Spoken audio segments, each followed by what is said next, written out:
मंत्रालयातील कथित कर्मचाऱ्यांचा आगळा वेगळा प्रताप.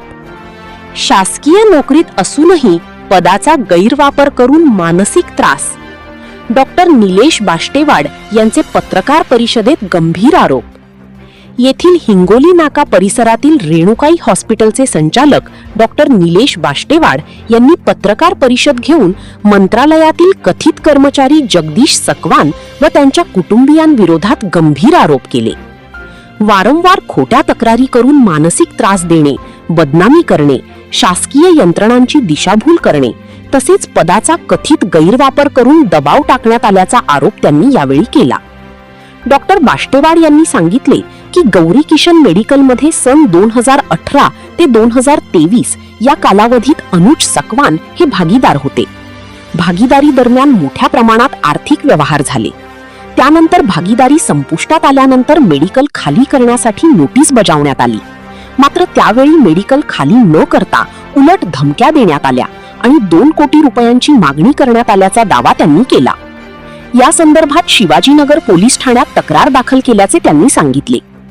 पत्रकार परिषदेचा उद्देश म्हणजे जी माझी खोटी बदनामी, जो मानसिक त्रास होतोय, वेळोवेळी जागोजागी सगळ्या ठिकाणी ज्या कंप्लेंट तक्रार दाखल होत आहेत त्याची सत्य परिस्थिती सगळ्यांसमोर यावी, मला न्याय मिळावा, हे त्यातला सर्वात मुख्य उद्देश आहे. काय भूमिका, पुढचं पाऊल काय असणार आहे? पुढचं पाऊल या सर्व गोष्टीचे प्रूफ, त्याचे एव्हिडन्सेस, त्यात झालेल्या सगळ्या गोष्टीची कागदपत्रे, आतापर्यंत माझ्यावर ज्या ज्या चौकशी झाल्या त्याचे सगळे अहवाल, या सर्व गोष्टी एकत्रित कागदपत्र करून माननीय मुख्यमंत्री, मुख्य सचिव, मुख्यमंत्री कार्यालयाचे सचिव तसेच गृहमंत्री या सर्वांकडे जाऊन ही तक्रार देऊन मंत्रालयीन कर्मचारी जो डेप्युटेशनवर आहे तो या ठिकाणी काय काय गोष्टी करतोय याची एक सखोल चौकशी होऊन त्याच्यावर कडक कारवाई करण्यात यावी, जेणेकरून अशा पद्धतीचा प्रकार दुसऱ्यासोबत तर घडू नये.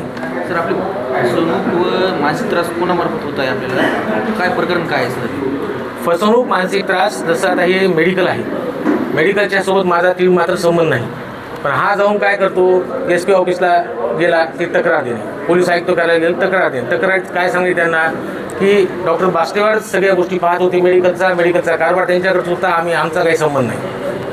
मग आता हे पहिले ॲप्लिकेशन देणार, ॲप्लिकेशन दिलं त्याला कोणतेही पुरावे दाखल करत नाही, मग त्यांनाही वरून पुन्हा एक फोन लावायचा मंत्रालयात याच्यातून. मग या सगळ्या गोष्टी त्यांनी पाहिल्या की आम्हाला चौकशीला बोलणार, आम्ही चौकशीला गेलो की आम्ही हे सगळे कागदपत्र त्यांना देणार, मग तेव्हा त्यांना सगळी सत्य परिस्थिती काय आहे ते समोर येणार. आता हे करण्याचा उद्देश काय आहे, तर अशा पद्धतीनं मानसिक त्रास द्यायचा आणि मानसिक त्रास द्यायचा. आता हे आता मेडिकलचं प्रकरण तर आमचं पूर्णपणे संपलेलं आहे. आता जसं यांनी भागीदार होते, जेव्हा मेडिकलचा पूर्ण आता या भागीदाराने यांनी हिशोब मागितला त्यांना की बाबा हिशोब द्यायचा नेमका काय झाला, मला 5 वर्षाचा हिशोब द्या. तर त्यांनी 5 वर्षाचा हिशोब दिला. पण जेव्हा यांनी त्या सॉफ्टवेअरमधून प्रिंटआउट बाहेर काढले आणि हिशोब बघितला त्याच्यामध्ये 2 कोटीचा हेराफेरी दिसायला लागली समोरासमोर. पण जेव्हा ही हिशोब मागायला गेले यांच्यावर दबाव टाकण्याचा, त्याच्यातून उद्देश म्हणजे काय, त्या मेडिकलचा हिशोब न काढणे, भागीदाराला पैसे देणे. आता माझ्याशी काही संबंधच नाही त्याचा मेडिकलचा, आपला तर त्या व्यवहार मिटला. दुसरं जे माझं प्रकरण आता जे त्यातल्या मशीनचं जे न्यायप्रविष्ट प्रकरण आहे ते न्यायालयामध्ये आहे. त्याचं 2023 पर्यंत ऑडिट करून त्यांना त्यांचं जे काही भागीदाराचं होतं ते पूर्ण देणं आपण त्यांना देऊन टाकले. आता 24 आणि 25 जे आहे न्यायालयात जमा केलेलं आहे, न्यायप्रविष्ट प्रकरण आहे. न्यायालय जो त्यात निर्णय देईल तो निर्णय मान्य असेल. समजा उद्या त्यात माझ्यावर 5 लाख निघाले, 5 लाख द्यायला तयार आहे, 10 लाख निघाले, 10 लाख द्यायला तयार आहे मी. पण यांचा उद्देश काय आहे की न्यायालयाच्या बाहेरच जास्त पैसे घेऊन सेटलमेंट करण्याचा उद्देश दिसतोय. कारण जाणून मानसिक त्रास द्यायचा, वेळा तक्रार द्यायच्या. आम्ही त्यांचा व्यवहारिक संबंध आपल्यासोबत काय होता? कोणाचा जे आपण आरोप करतात ते व्यक्तीचं, हां, त्याचं नाव काय? आता हे करणाऱ्यामध्ये अनुज सकवान, त्यानंतर हे दीपा जगदीश सकवान आता हे आहेत. म्हणजे अनुज सकवानचा जो भाऊ आहे जगदीश सकवान त्याची पत्नी आहे आणि तो मंत्रालयामध्ये कर्मचारी आहे, डेप्युटेशनवर कर्मचारी आहे. मंत्रालय कर्मचारी डेप्युटेशनवर आहे. मंत्रालयाचं तुमचं काय आहे?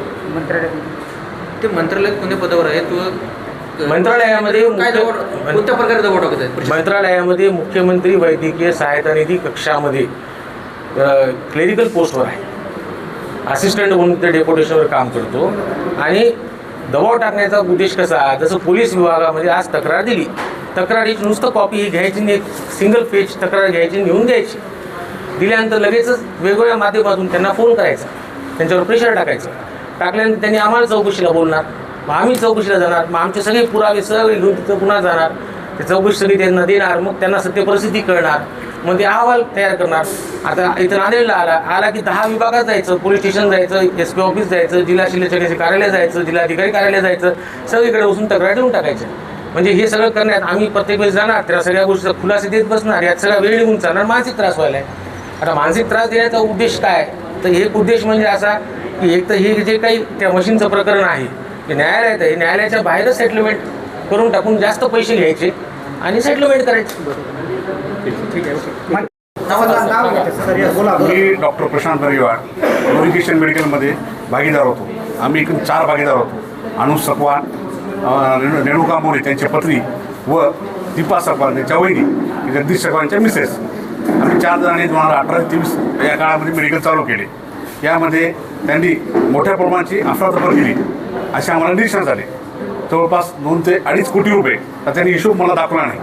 जेव्हा मी हिशोब मागायला गेलो तर तो मला वेगवेगळ्या प्रकारे टॉर्चर करत होता, फोन लावून दबाव टाकत होता आणि दबावामध्ये तो त्रास देण्याचा प्रयत्न होता. आता माझ्या पत्नी सिव्हिल हॉस्पिटलमध्ये कार्यरत आहेत. त्या ठिकाणी त्याच्या नावावर काही त्यांनी तक्रार केलेली आहे. ते मी संबंधित प्रकरण सर्व स्पष्टीकरण पोलीस निरीक्षकांना पण दिलं आणि सिव्हिल हॉस्पिटलला पण दिलं. हा करणारा व्यक्तीचं नाव काय हो? आपले संबंध कोणत्या प्रकारे होते? हा माझा हा पहिला मित्र होता जगदीश सकवान आणि यांनी हे मेडिकल चालू केलं होतं सर्व. आणि अनुज सकवान हा पार्टनर होता. त्याच्या नावावर त्याच्या पत्नी दीपा सकवान आणि अनुज सकवानच्या मिसेस रेणुका मोरे. आता 4 जणांमध्ये आम्ही भागीदारी व्यवसाय चालू केला होता.